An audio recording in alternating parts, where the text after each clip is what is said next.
বসবাস করছে সেই জায়গাটাকে কি বলছে? হ্যাবিটেট, যেখানে মানুষ বসবাস করছে। পুষ্টি সংগ্রহের এলাকাকে কি বলছে? ইকোলজিক্যাল নিচ।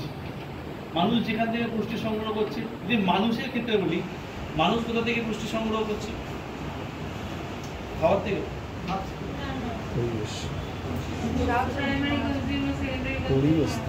প্রাকৃতিক পরিবেশ থেকে সংগ্রহ করছে। প্রাকৃতিক পরিবেশ উদ্ভিদ আছে, উদ্ভিজ্জ খাদ্য, প্রাণী আছে, প্রাণীজ খাদ্য, প্রাকৃতিক পরিবেশ থেকে তারা হচ্ছে।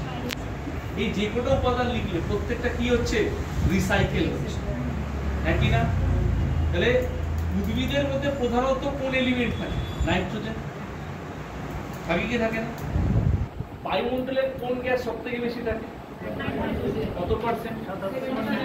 77 নয়, 78.084%।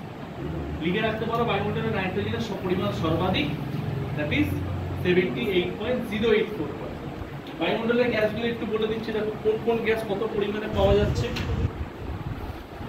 যদি বায়ুমণ্ডলের গ্যাসের কথা বলি, সব থেকে বেশি পরিমাণে পাওয়া যাচ্ছে কি বায়ুমণ্ডলে? নাইট্রোজেন। বায়ুমণ্ডলে মেইনলি পাওয়া যাচ্ছে নাইট্রোজেন, কত পার্সেন্ট?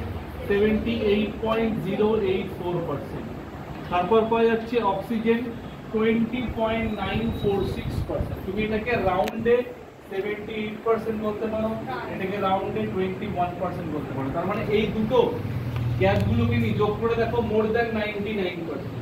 তাহলে বায়ুমণ্ডলের দুটো গ্যাস মিলে কত পার্সেন্ট হয়ে গেল? 99%। এরপর কি রয়েছে? Carbon die oxide 0.036। পুরনো বই যারা পড়ো তাদের 0.033 আছে, পুরনো বই নয়, 2020 ক্লাইমেটিক কনফারেন্সে লাইভ কনফারেন্স অনলাইন টাইমে হয়েছিল, 0.036% এটা। আর করে যদি বলি